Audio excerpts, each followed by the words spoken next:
Hallelujah. So isang pinagpalang umaga po sa ating lahat. Amen. Mabuti po ba ang Diyos? Mabuti po ang Diyos no matter what. Ang kabutihan ng Panginoon ang patuloy nating makita at maranasan sa ating pong buhay. Amen. Bagamat tayo po'y nalulungkot dahil nawalan po tayo ng kapwa natin manggagawa sa Panginoon, ngunit nawa po ang salita ng Diyos ay magsilbing kalakasan at magbigay ng kapayapaan para po sa bawat isa. Tayo po ba'y handa ng tanggapin ang kanyang mga salita?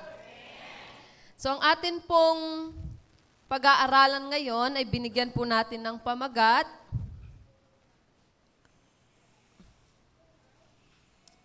Sabihin nga po natin, the God of rest. Ang Diyos ng tunay na kapahingahan. Amen. So ang sabi po ng salita ng Panginoon sa Matthew chapter 11 verse 28, pwede po bang basahin ninyo?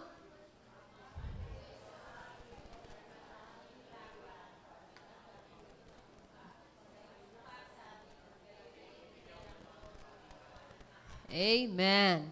Ang sabi niya, kanino daw po tayo lalapit? Sa Diyos. Kailan tayo lalapit?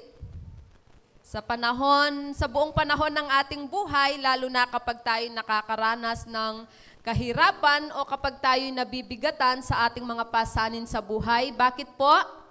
Sapagkat bibigyan niya tayo ng kapahingahan. So ang pag-aaralan po natin ngayon, paano po natin mararanasan yung kapayapaan o kapahingahang magmumula sa Kanya?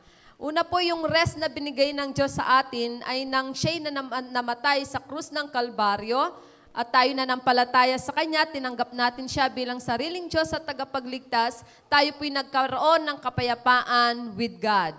Kasi dati tayo po'y kaaway ng Diyos, tayo mga hindi anak ng Diyos, ngunit dahil kay Kristo, hindi ka nakaaway, ikaw ay kaibigan na.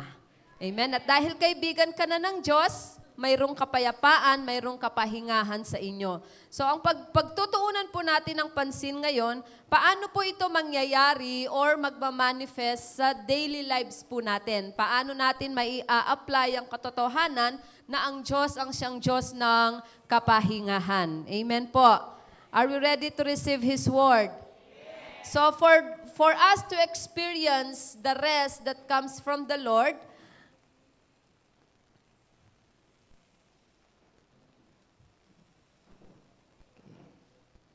praise God. Ang sabi po ng isang quotation, pwede po ba ninyong basahin? Amen. Ang mga pinakamabigat daw pong pasanin na dinadala ng tao ay yung kanyang nasa isipan. Kasi ang isip ng tao'y napakatindi. Amen. Yan po'y maaring makapag-isip ng maganda, maari ring makapag-isip ng hindi tama. Kaya po ang sabi niya, kailangan i-renew yung atin pong isipan. And how does we renew our mind? Ito po'y sa pamamagitan ng mga salita ng Diyos na ating naririnig, nababasa at pinanghahawakan sa buhay. Ang sabi po niya sa Romans chapter 12 verse 2, huwag kayong makiayon sa takbo ng mundong ito, mag-iba kayo sa pamamagitan ng pagbabago ng inyong pag-iisip upang maunawaan ninyo ang kalooban ng Diyos kung ano ang mabuti, kalugod-lugod at ganap na kalooban niya. So, huwag daw po tayong makiayon sa takbo ng mundong ito. Kapatid, marami pong alalahanin sa buhay, totoo po yun. Nadi-discourage tayo, nag-fail tayo. Kung minsan mayroong problema sa loob ng pamilya, may problema din sa finances, ganyan. May problema sa relasyon sa kapwa, may problema sa pag-aaral, sari-saring problema. Kasi habang tayo naririto sa mundo, ang sabi niya, in this world we have many tribulations, pero pangako ng Panginoon, but be of good cheer, for I have overcome the world. At habang tumitindi yung cost of living ng tao, tumataas yung standard of living ng tao, tumataas din yung antas ng kanyang mga suliranin sa buhay. Kaya habang tumataas yung level ng stress ng tao, kailangan lalo ring tumataas yung ating pananabik sa salita ng Diyos at lalo ring nagiging malalim yung desire natin na makilala ang Diyos sa pamamagitan ng kanyang mga salita. Sabihin mo dyan sa katabi mo, mag-ingat ka sa mga iniisip mo. Amen. Ang isip po natin ay hindi yan basurahan, yan po'y daluyan ng mga kaisipan, ng mga ideya na magaganda na nagmumula sa Panginoon. Amen. Sabihan mo kay kasiping mo, mo makaing diribdiban. Marami man po tayong pagsubok, ngunit mag-iba po tayo ng isip. Isipin mo na kaya mo yan, na sa bawat umaga may bagong pag-asang nagmumula sa Diyos. Amen. Totoo naman po yan. Mabigat, makabigat ang mga iniisip sa buhay. Tama, mali? Tama. Kung minsan nga, mas malala pa yun kaysa dun sa talagang nararamdaman mo. Kunwari, may sakit ka. Ganito lang yung sakit mo, pero yung iniisip mo, iba na. Kunwari, may kabukol ka mo, Kenny. Pota cancer ne. Pota ininay kamate ko. Pota makanini ne. Yan pala tabala mo. Ditak mo palang suldong milakone. Pero alam po ba ninyo, yung tindi nun, yung impact nun sa isip ninyo ay napakalaki. Amen? Amen. Alam po ba ninyo, marami na kayong napagtagumpayan. Marami pa kayong pagtatagumpayin sa buhay sa tulong at biyaya po ng Diyos. So let us renew our mind, renewed thinking. Siyempre, hindi naman marirenew yung thinking natin without right thinking. Ang isip po kasi ng tao, bago ka nakakilala sa Diyos, tanungin mo yung katabi mo, ilang taon ka nang na-born again?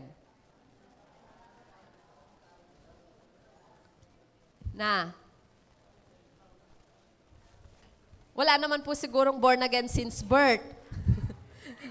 No? Ilang taon po tayo?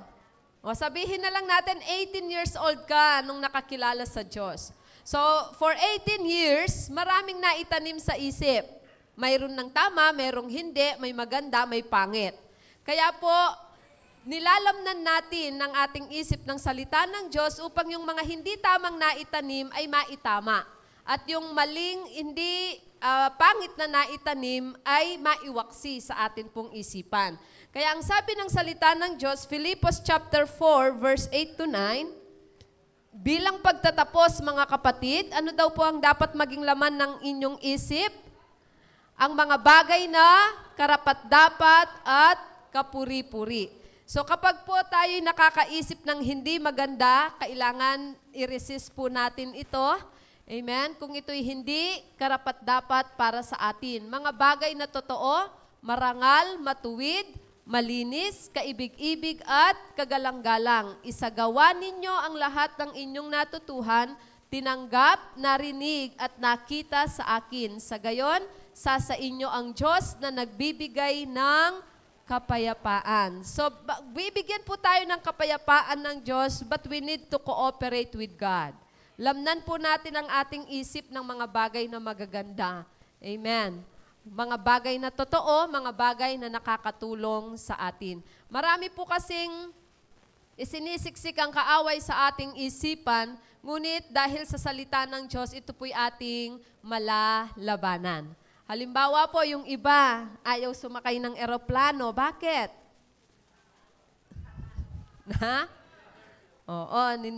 Natatakot po, takano mag-crash yun. O mag-cruise ta na mo. Keng dagat. Yarin bisa sa akin barko, baik kano. Lumbog yun. Baluyo po, hanggang makalukluk ka mo, neng kaya, ting daratang talaga. Amen? So kapag po yung takot na yon ang nanatili sa ating buhay, kahit kailan hindi ka na makakalipad. Tama? Kung lagi mong iniisip na malulunod ka kahit kailan, kahit may pagkakataon kang mamasyal sa pamamagitan ng barko, ay hindi mo yun magagawa. Bakit? Kasi mayroon nang nakatanim sa isip. O kaya hindi ka pa man nagnegosyo, iniisip mo na malulugi ka, magsisimulan mo ba? Hindi. Yung iba hindi nakakapag-asawa, bakit? Iniisip pa lang, pota mang problema, kumuki nga asawa ko. Hello? So, hindi ka na nga makakapag-asawa. O yung iba naman na broken heart nung una. At dahil na broken heart, iniisip nila na mauulit-ulit yon, hindi na sila tuloy nagkakaroon ng love life sa buhay. Hindi ba't napakatindi ng isip ng tao? Hello? Pero kapag inisip mong kaya mo, kahit maraming risk, nakakayanan mo. Kapag iniisip mong maganda ka, kahit sa tingin ng iba'y pangit ka, pero para sa'yo, gandang-ganda ka. Kapag inisip mong matalino ka, kahit sabi ng iba, matalino yan. Pero kapag iniisip mong marunong ka, yun na ang pinaniniwalaan mo sa iyong buhay. Amen? Because what we think, ay yun ang pinaniniwalaan mo, yan ang sasabihin ng bibig mo, at yan ang ipamumuhay mo. Kaya napaka-importante po yung right thinking sa buhay ng mga mananampalataya. Hindi po tayo excuse dyan. Hindi tayo excuse kasi marami tayong naririnig na iba't ibang bagay. O, may balita ng pagtaas ng presyo, ngayon may balita ng gera. Amen? Sa ibang bansa, kuminsan may gera din sa loob ng pamilya, may mga problema sa buhay, pero purihin ng Panginoon, mindset lang yan, mindset, sabi nga nila. Sabihin mo sa katabi mo, mindset mo, Brad. Amen. Makakaya natin yan, mapagtatagumpayan natin ang mga bagay na iyan. Amen? Amen. Hallelujah. At syempre, kapag mayroong renewed mind, mayroong right thinking, ano po ang bunga nun? There is a rested mind. Mayroong isip na mayroong kapahingahan. Ang sabi po ng Kawikaan chapter 14 verse 30, ang isip na tiwasay ay nagpapahaba ng buhay, ngunit ang kapusukan ay nagbibigay ng kapahamakan. Sabihin mo nga sa katabi mo, ang isip na tiwasay ay nagpapahaba ng buhay. Amen. Kaya po, tanggapin natin ang kapayapaang nagmumula sa Diyos, ang katiwasayan ng isip na nagmumula sa salita ng Diyos. Totoo naman po yan. Kasi kapag marami tayong iniisip, hindi tayo nakakakain, hindi tayo nakakatulog, amen? At yun ay nakakaapekto sa ating pangkabuang kalusugan. Kaya po, tinuturuan tayo ng salita ng Diyos. Ang Diyos ang siyang ating kapahingahan at paanong paraan? Let us renew our mind. Iwaksi po natin yung mga kaisipang hindi tama. Bantayan po natin yung mga suggestion inilalagay ng kaaway sa ating isipan. Amen. Amen. Sabihin mo sa katabi mo, bantayan ang isip. Yan ang gateway natin. At para mabantayan ang isip, bantayan yung nakikita, bantayan din yung pinapakinggan. Amen? Kung may sakit ka man ngayon, kapatid, ang sabi ng salita ng Diyos, di ba, nang ibalita kay Jesus na si Lazaro ay may sakit, ang sabi ni Jesus, hindi niya ikamamatay ang sakit na yan. Yun din ang isipin mo. Kasi ang sinasuggest ng kaaway, kamate mo na yan. Pero ang isipin mo, hindi ko ikakamatay ang sakit na ito. Kung may problema ka man, hindi yan ang magpapalugmok sa'yo. Ito pa yung magpapatatag sa akin.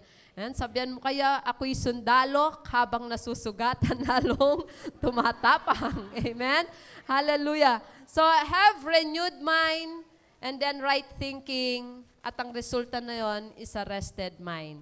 Whatever we do in our lives, every day nararanasan natin yan. Laging may suggestion ng kaaway sa atin na mag-alala. Sa ating mga magulang, may bengiya mo yung anak tamo, nano-nano na nganing, ay isip tamo. Bakit ganun tayo mag-isip? Kasi sa naririnig natin na mga ibinabalita sa atin. Kaya po, ang isip ninyo'y busugin ninyo ng salita po ng Diyos. Wag niyong busugin ang isip nyo ng kung ano-ano, busugin nyo ang isip nyo ng salita po ng Panginoon. Amen. And one more thing, how we can experience that rest that God is giving to us, ito po ay napaka-importante din sa ating buhay. Amo, no ka rin na ako.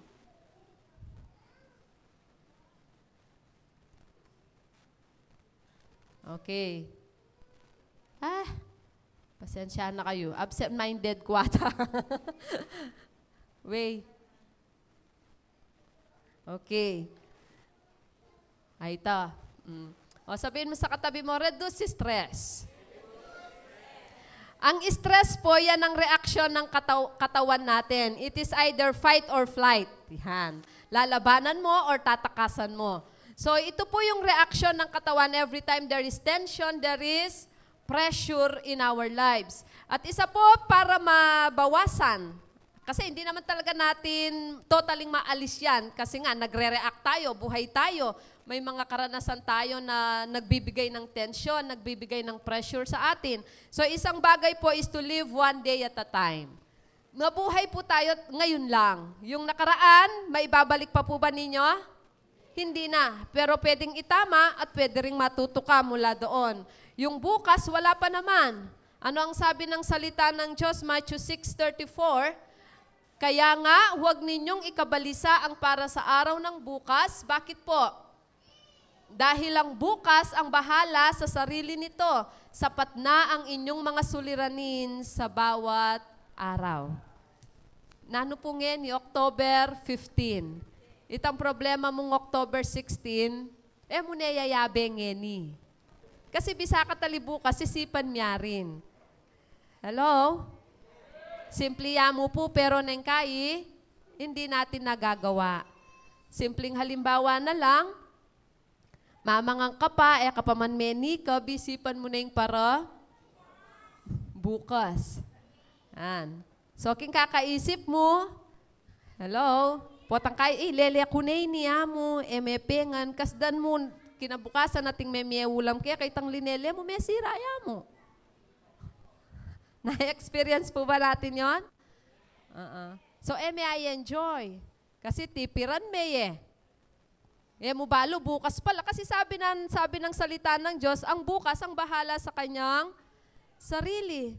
Bukas pala, may nakalaang provision ng Panginoon. So, na-miss mo yung dapat sana, mebsikan todong-todo. Pero dahil inisip mo, na pota bukas sala, na pota pa ito, itapangeni, kaya katamong isipan. Naintindihan po ba natin? Yan. So kung nagpapaaral ka ng mga anak, first year pa, isipan mo na po tapang fourth year. Praise God. So tapusin mo muna yung ngayon. Balo yun po, weekly, mamiyatang bakal mayari-yari niyang kasdan mo lo, mumegupisa tango, gusto October na. Oh, pinandi ka niyan, Christmas vacation. So, wag po nating masyadong pabigatan ang ating sarili. Praise. Praise. Hallelujah. Huwag po nating pagbigatan ang ating sarili sa mga bagay na wala pa. Biblia na po ang nagsasabi. Sabihin mo sa katabi mo, huwag mong ikabalisa ang araw ng bukas. Sapat na ang ngayon sa kanyang mga suliranin. Amen. Totoo naman, may suliranin ang bawat araw. May araw na saganang-sagana sa pagkain kahit hindi ka nagluluto, meron. May pagkakataon namang gipit na gipit. Ayan.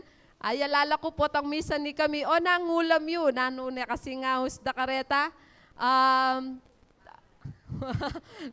Pabuklot. Aliat, inlay po ang tagantagan. O pangatlune. Amen. So, ating time na bayong ang luto, ating naman time na bayong ang pali. Pero importante ating kang kakanan, ating kang papali, ating kang luluto. Naunawaan po ba natin? Hallelujah. So, live one day at a time. Kasi habang dinadagdagan po natin yung suliranin natin para sa araw ng bukas, lalo lamang po tayong nabibigatan. Amen. Lalo lamang pong nararagdagan. Amen. Ngayon, inung atikang pag-budget, parumenggo purihin ng Diyos. Pero nung ala, purihin pa rin ng Panginoon. Kakain ka lang naman 3 times a day. So bago mo isipin yung 21 days, 21 times a week, di isipin mo muna yung 3 times a day na ibibigay ng Panginoon para sa atin. Amen? Salita na po ng Diyos ang nagsasabi dyan. Namumroblema po ba tayo sa pagsikat ng araw? Hindi. Hindi mo kailangang sabihan ng araw, Aldo, alas 6 na, sumlag na ka. Hindi mo kailangang sabihan ng buwan, bengi na, pagpalto na ka, kusayang gumagalaw sa utos ng Diyos. Amen. Amen. There are things that are not under our control. Pero ang lahat ng bagay sumusunod sa utos ng Diyos na lumikha sa atin. So mabuhay ka ngayon. Matuto ka sa nakaraan, i-enjoy mo yung ngayon. Kaya po ang tawag sa ngayon, yung today, another term is present. At yung pong present naman, yun ay another term for a gift. Kaya nga, di ba, may Christmas present siya. Ibig sabihin, may regalo siyang pampasko. Kaya po yung present na sinasabi natin, ibig sabihin, we must enjoy the gifts of today sa atin pong buhay. Ang bawat araw ay regalong binubuksan ng Diyos para sa atin. May araw na mabigat ang pagkabukas, pero isadsad na karing Lord. May araw na magaan naman ang pagkakabukas nito, pero kagaya pa rin nun, sa panahon ng kasiyahan, sa panahon ng kalungkutan, nakikita nating kumikilos ang kamay ng Diyos para sa atin. Amen? At isa pa pong nakakagaan sa buhay at bawas ng stress natin ay yung ating pagiging masiyahin. Amen. Ang sabi po sa science, kapag daw po tayo'y nagfa-frown, sumisimangot, all of our muscles work.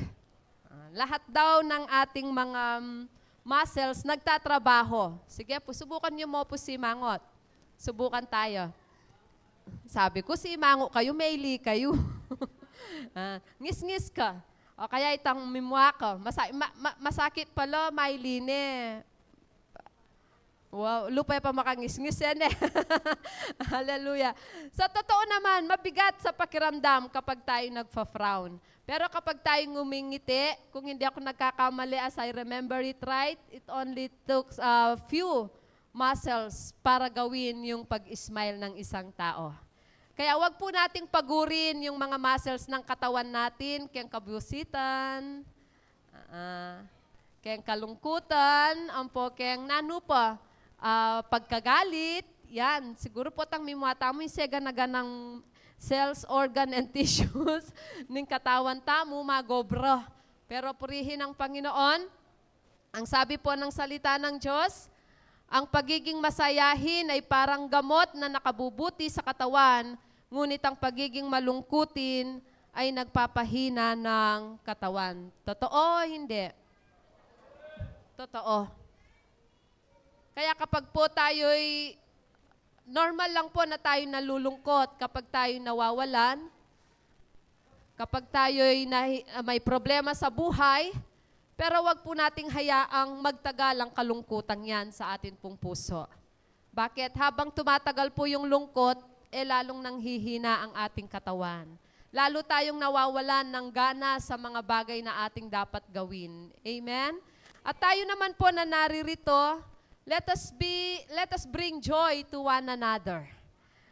Isang paraan para makapagdala ka ng saya sa buhay ng tao, ngitian mo. Isang ngiti lang, it will lighten up the day of other people. Ngayon, kung sobra-sobrang biyaya ng Panginoon, pagpalain mo para lalo yang matula. Amen. Oreng pengari yu potang malungko, ya balo yun na yung problema da rin.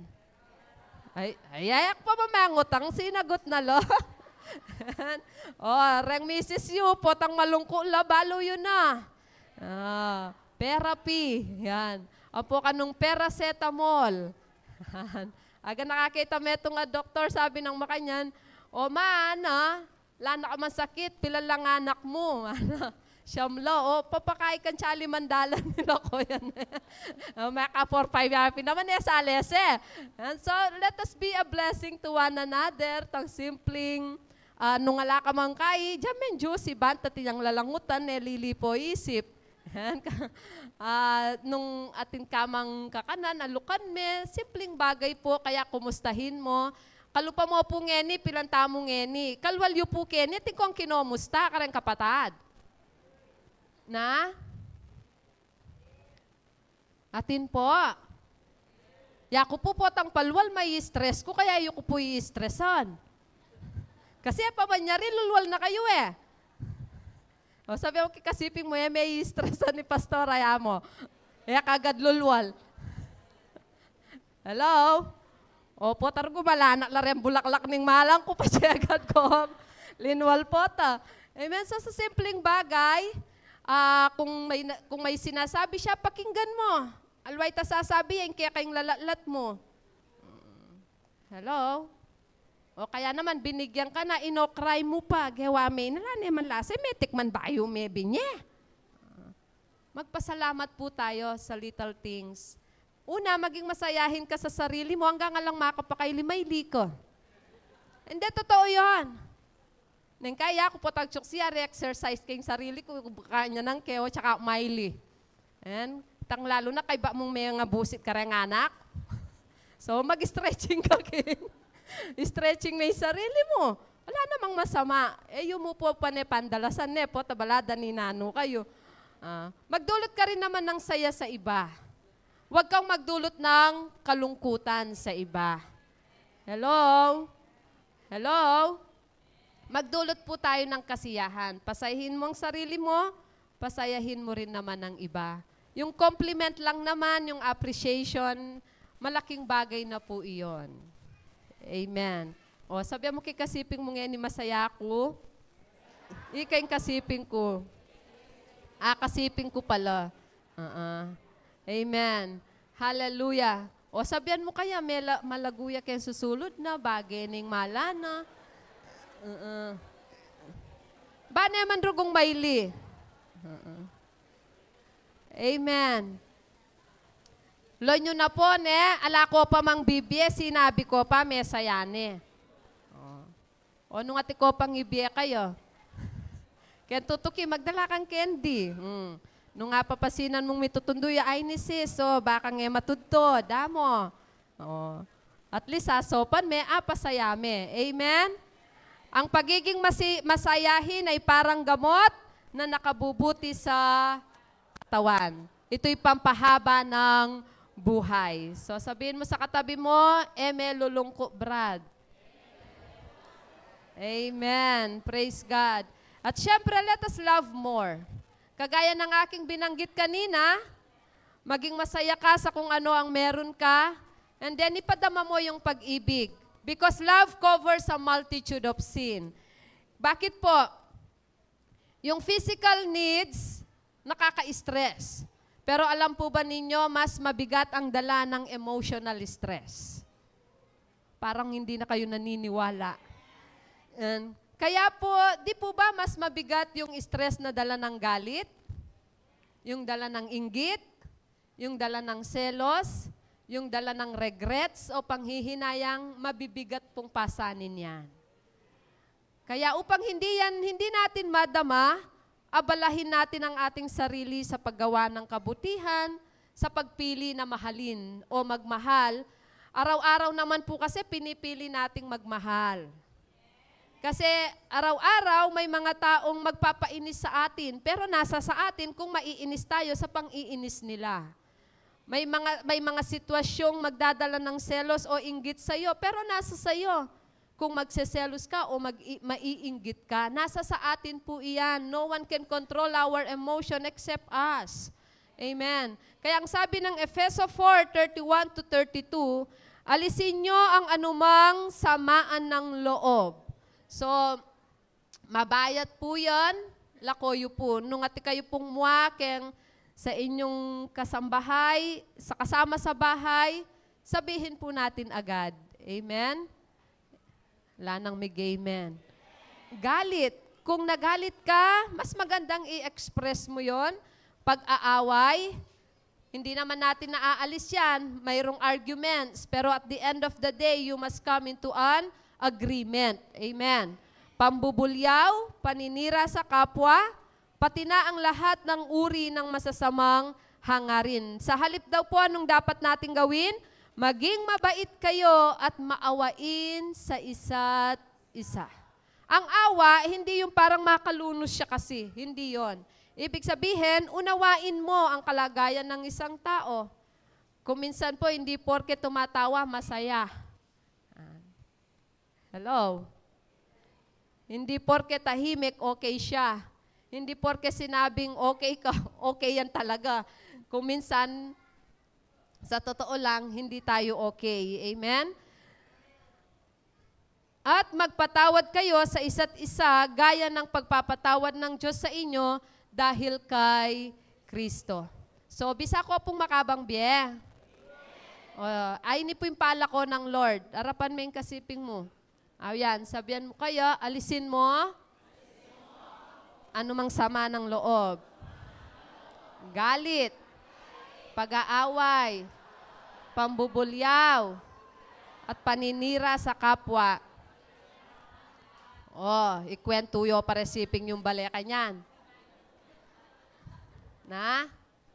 Ikwentuyo pa. Lalo na kung ikukwento mo, hindi ka sigurado kung totoo o hindi. Lalo na kung ito'y makakasira ng relasyon ng mga taong sinasabihan mo. Amen. Yan kaya po yung asbok kailangan. Aliwa mo po rin anak rin sasabihan ng 1, 2, 3, zip. Then pong matwa, mas kailangan la rin. Hallelujah. Kaya po tapong atin yung sasabihan kaya, kasabihan mo kaya, Mars, 1, 2, 3. Nengali ay provoke me, panano yay tamars. Tanakin, nano. Sabi mo king kasiping mo, naka mo maburikan chismesa mo. Bakit po? Kasi may problema ka na, pag-uusapan mo yung problema ng iba na hindi mo naman kayang solusyonan, kaya dagdag problema. Amen?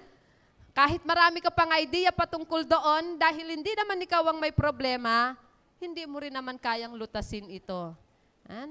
Nang kaya pa mo, itang reaction mo, talagang balamo mo, bisa ka sumaw, pero yung tutunay na, makagulo ka mo. Bakit po tangkay kinuwento de, kaya kalipa, may tingnan dagdag at yung bawas. Amen? Kaya po, sabi niya, kasama yan sa pinapaalis ng Diyos para yung stress sa buhay ay mabawas-bawasan din naman. At ang lahat ay nanahimik, pinag-iisipan kung susunod o hindi. Amen. And then the third one, recharge your body. Ang katawan po natin, kahit gaano kataas ang pangarap mo, kapag yan ang bumigay, wala na yung pangarap na yan. Kahit gaano karami, iretangatang kamo king bie, nung migpainawa na yung katawan, wala ring saysay ang mga bagay na yan. Kaya isa pong regalong maibibigay natin sa ating mga mahal sa buhay, yung panatilihin nating malusog po tayo. Kasi po ang physical na katawan natin, yan yung, kaya tayo nakikita dito is because of that body. Kapag yan ay nanghina na, wala na, minsan lang yan, isa lang yan. Kaya ingatan po natin ang ating katawan. Amen? Sabi po ng Kawikaan 25:27 to 28, so eat healthily, hindi lang po yung masarap, kundi yung malusog. Amen. Kung paanong masama ang pagkain ng labis na pulot, ganoon din ang paghahangad ng sariling kapurihan. Ang taong walang pagpipigil sa sarili ay madaling bumagsak gaya ng isang bayan na walang pader. Ang pulot po is honey. Ang pagkain daw po ng labis na matamis ay masama. Tala nang may game eh. Timpa mo maglibreng ice cream ka ako po to. At timpa mo maglibreng makanini. Salita ng Diyos yan. Sabi niya kung paanong masama ang pagkain ng labis na pulot. Totoo naman po sa buhay, kahit anong labis, hindi nakakaganda sa atin. Labis na taba, labis na kain, ano po? Labis na kanin. Lahat ng yan ay nakakasama. At ang sabi po niya, ang taong walang pagpipigil sa sarili ay madaling bumagsak. Totoo. Nung ala kang pagpipigil king pamangan mabsi, nakapapalub mo po. Nung mengang kaking eat all you can, 299 niya mo, 250 na yung alaganing pengan mo, buri mo, 350, kabisang pailugi. Kabisang pailugi kintindahan. Ala pa mga lundalang kening pengan ko. Hello? Di natangka ka rin, maranop kang maranop. Bakit? Kasi ang gambisa kang mangan, pipigilan mo. Pagadyan me. Meko ka rin, mabsi kang mabsi. Masaya ka, kaya gagawan mo. Hello? Balo yu po itano man puwalo gireta. Kasi yung atyanta mo at inyang limitasyon mo naman. Kaya po tang sosobra ka, dano masakit ka tiyan, po ta sosobra ka kabsinang masakit ka. At tiyan mo naman. Tapos atin niya pangabing pagsisisi, ot kasi peka kabsi ko. Hello? Sabi po ng salita ng Diyos, ang taong walang pagpipigil sa sarili ay madaling bumagsak. Kung minsan natitanang panamdamang king katawan, o nang makayapag, yaditak mo ini naman pane. Pota mo nga tim birthday, Aldoldo, makipag-birthday ko. Sabihin mo sa katabi mo, magpigil kapatid. Hello? Masarap po ang kumakain. Nano pong buriyo, itang kanan mo ng kananing buri mo, later on, buri memang kanan, mo ni apangan. O ditak-ditakan mo ngeni, pilian mo ngeni, pero haba namang mabiyak ka, na-enjoy mo ang lahat ng pagkain. Amen? Nasa sa atin yan, pero sabi ng salita ng Diyos, ang taong walang pagpipigil sa sarili, madaling bumagsak. Mga denik and tageda. Hallelujah. So recharge your body. The next one is, ako guilty ako dito. Let us exercise regularly. Sabi ng 1 Timothy 4:8. May pakinabang sa pagpapalakas ng katawan. Ngunit ang pagsusumikap na maging makadiyos ay mapapakinabangan sa lahat ng paraan. So dito kinukumpara, syempre, yung bagay na espiritual nakapagpapalakas sa atin, pero nakapagpapalakas din yung pagpapalakas ng ating katawan. At isa nga po dyan yung galaw-galaw tayo sa buhay. Nusosobra ko putudtud, tok na nga nyo na. Nung sosobra na ko manobra, painawan yung bagya. Amen. Let us exercise. Nung atin man, maglakad-lakad tamo. Amen. Lalo na po kasi yung ng buhay natin ngayon, itang patsela na kang pagkatapos mong naghugas ng plato, mag-cellphone na ka mo, makalukluk ko. Manalbeyak ang TV. Kaya, lon mo yung ebidensya. Tumataba po tayo. Amen? Amen. Bakit kasi, eta na masyadong kikilos. Kapag nag-o-opisina ka, ganun din. Magbe-break ka lang ng 12 to 1. Kakain ka, nakaupo ka pa rin sa kantin. Pagkatapos nun, magnanap ka. Pagkatapos, uupo ka na naman. Ayan, kaya po, galaw-galaw din po tayo sa buhay. Amen. Sabi po ng Kawikaan 31:17, ito yung mabuting may bahay. Gayon may naiingatan ng kamay at katawan upang matupad ang lahat ng kanyang tungkulin araw-araw. So, ingatan po natin ang ating mga katawang yan. Yan po'y biyaya ng Diyos at pinananahanan ng Espiritu po ng Diyos. Amen? At syempre, let us enjoy the life that God has given to us. Hallelujah. Ang sabi po niya, kinuha ko siya sa wikang Ingles. Sige po, pakibasa ninyo.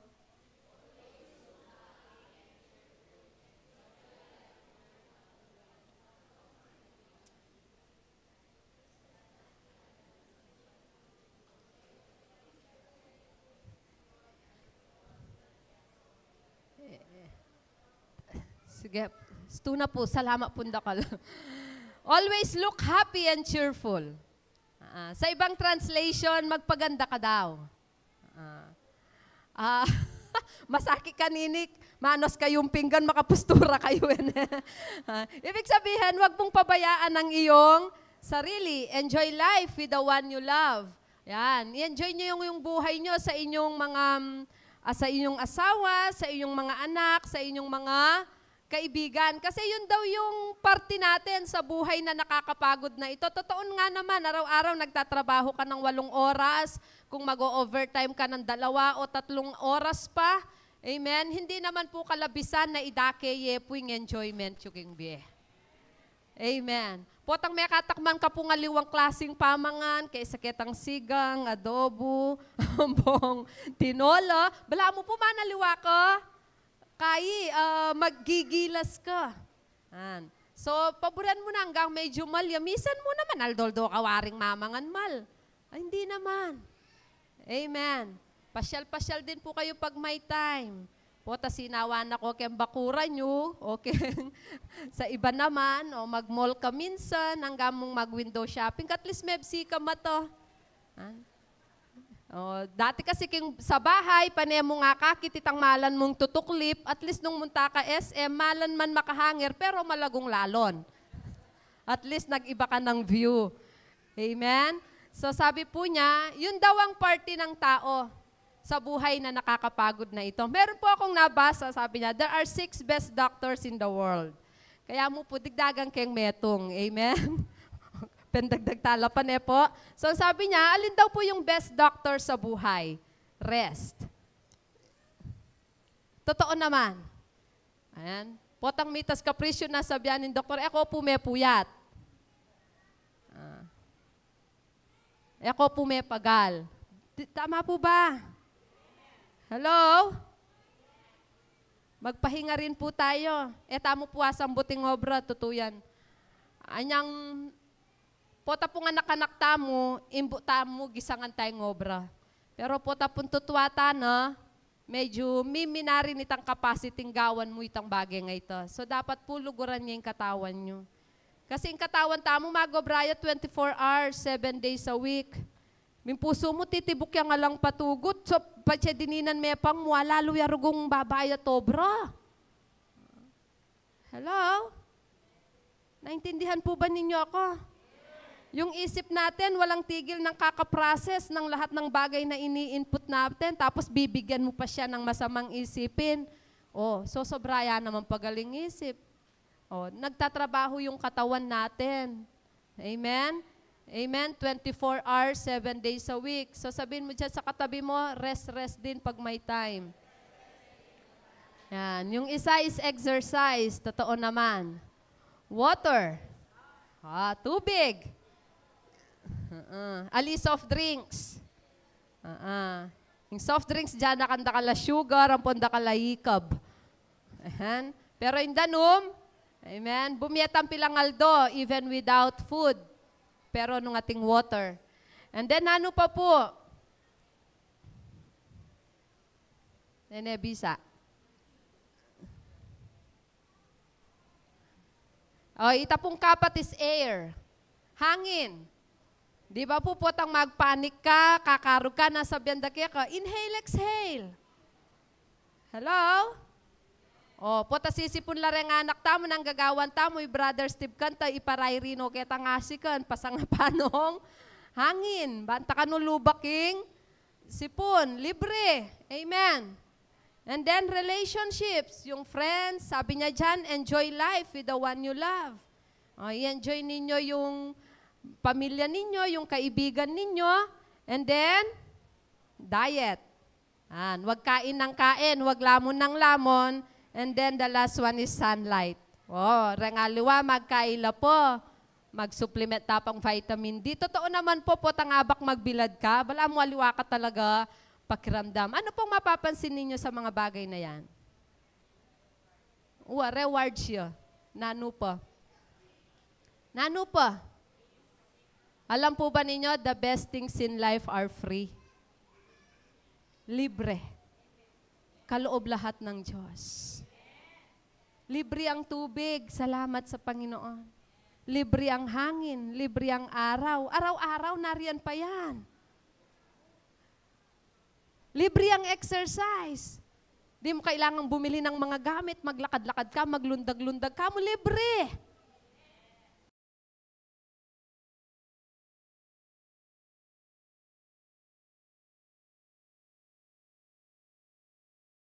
Hello? Itanan diet, ang pong exercise, yung mangailangan partisipasyon mo. Kasi eda na akong pwedeng i-diet nung yakabisa. Eda na akong pwedeng i-exercise nung yakabisa. Pero lahat ng yan na pina-e-enjoy ng Diyos sa atin, sabihin mo sa katabi mo, libre la rin. Napakabuti ng Diyos. The best things in life are free. Kaya no one, tamo pwedeng sabihan, afford. Afford me kasi libre ang bibiyena ng Ginoo. So, nano pandahilan mo para may enjoying biye mo. Amen. And the last one, let us remain in Him. This is the central theme ng rest na ibinibigay ng Diyos. Manatili ka sa Diyos, kapatid. Paano yon? Let us think of His words. May sabi niya din, ang isipin natin ay ang salita ng Diyos. Ang sabi niya, Panginoon, bigyan nyo ng lubos na kapayapaan ang taong kayo lagi ang iniisip dahil nagtitiwala siya sa inyo. Magtiwala kayong lagi sa Panginoon dahil siya ang ating bato na kanlungan magpakailanman. Isipin po natin ang mga pangako ng Diyos. Huwag ang mga problemang dumarating. Isipin po natin ang magagawa ng Diyos, hindi po yung limitasyon natin. Isipin po natin yung mga taong nagmamahal sa atin upang ma-inspired ka na lalong magpatuloy din sa buhay na ito. Amen? Let us remain in Him, think of His words, and then let us tell of His words. Let us tell His works. Yan. Paano po natin yan sinasabi? Sabi niya, Panginoon, buong puso kitang pasasalamatan. Yan. Magpasalamat po tayo sa Diyos araw-araw ng ating buhay. Pasalamat ka sa araw na araw-araw nariyan. Pasalamat ka sa lakas na ibinibigay niya. Anong sabi niya? Ikukwento ko ang lahat ng inyong ginawang kahanga-hanga. Nanula po rin kukwento yun. Sabi po niya, ang mga gawa ng Diyos, retang kwentong ating kwento. Para rin kasabi yu po, may mamasmaslaking karelang bie. Amen? Para yung mga kausap ninyo, kahit papano'y nabibigyan ng pag-asa. Ano pang sabi niya? Magpapakasaya ako dahil sa inyo. Kapatid, yung kagalakan mo'y hindi nakabatay sa sitwasyon.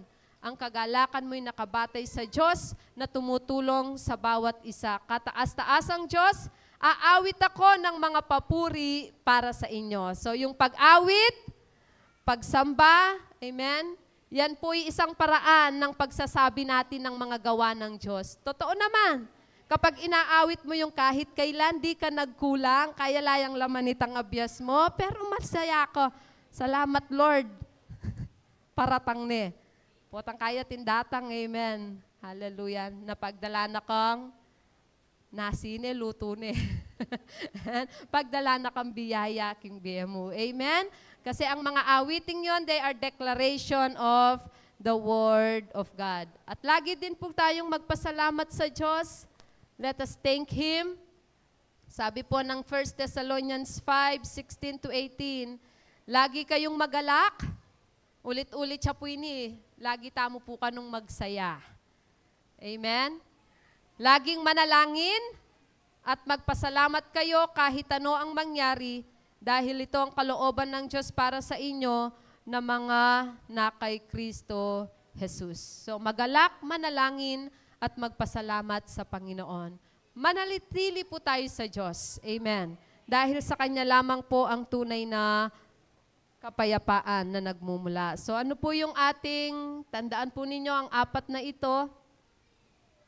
Ito po yung last verse na ibibigay ko sa inyo. Ang sabi niya, ilagak kay Yahweh, iyong suliranin, aalalayan ka at ipagtatanggol rin. Ang taong matuwid, di niya bibiguin. Amen. So let us experience the rest that comes from the Lord. Tandaan po natin ang ating napag-aralan sa umagang ito. Let us renew our mind. Let us reduce stress. Let us recharge our body, and of course, let us remain in Him. Amen. Amen. God is the God of rest. Let us enjoy the rest that God is giving to us every day of our lives. Let us give God a mighty hands of praise. Oh, thank you, Jesus.